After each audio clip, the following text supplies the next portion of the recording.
नमस्कार, मैं Manohar Kumar social site हमारी बातें के माध्यम से।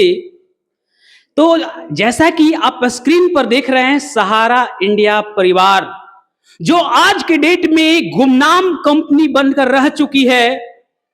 और एक तरफ आप देख रहे होंगे अमित शाह जी, जो वर्तमान में सहकारिता एवं गृह मंत्री हैं। इन्होंने वादा किया था कि सहारा इंडिया में जिन भी उपभोक्ताओं के पैसे हैं उनको पाई पाई लौटाया जाएगा सहारा इंडिया के प्रॉपर्टी को बेचकर। लेकिन इतने साल बीत जाने के बाद अभी तक कोई भी पॉजिटिव खबर नहीं आई है। उन पिताओं के ऊपर क्या बीत रही होगी जिन्होंने बेटी की विवाह के लिए, जब बेटी 5 साल की थी उस समय पाई पाई जोड़कर बेटी की विवाह के लिए पैसे जमा किए थे, और जब विवाह का समय आया तो पैसे नहीं मिले। पिता का मृत्यु भी हो चुका है, पिता का मृत्यु हो गया, लेकिन बेटी का अभी तक विवाह नहीं हुआ।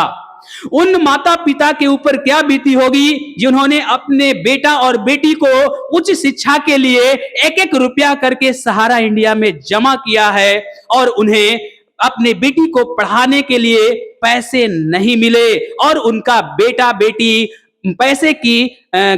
पैसे के नहीं मिलने के कारण उच्च शिक्षा नहीं दे सके। उन परिवार के ऊपर क्या बीती होगी जिन्होंने एक एक रुपया जोड़कर सालाना 6 महीने पैसे जमा करके टोटल कमाई दे देते थे, और जब पैसे मिलने की बारी आई तो कंपनी गुमनाम हो गई, कंपनी कह सकते हैं दिवालिया हो गई।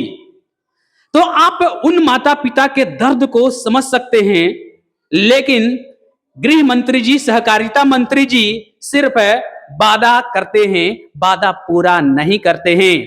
तो पुनः याद दिलाने का समय आ चुका है। हिल्सा की धरती पर जैसे ही कदम रखेंगे, उपभोक्ता यहाँ के जो मेंबर्स हैं वो जाकर इनका विरोध प्रदर्शन करें और इन्हें याद दिलाएं कि आपने जो वादा किया था वो अभी तक पूरा नहीं हुआ है।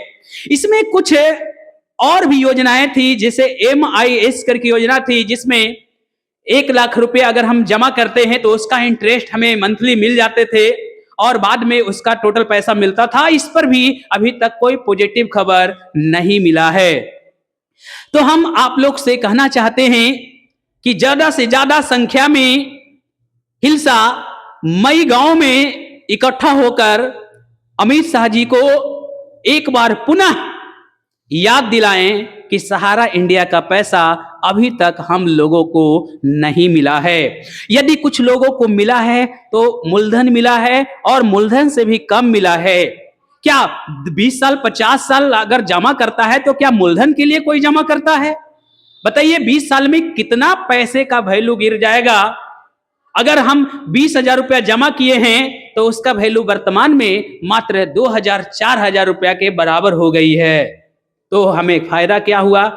उन माता पिता के बारे में सोचिए, उन बहनों और भाइयों के बारे में सोचिए जिनका पढ़ाई पूरा पैसे के कारण नहीं हुआ है। थैंक यू, धन्यवाद।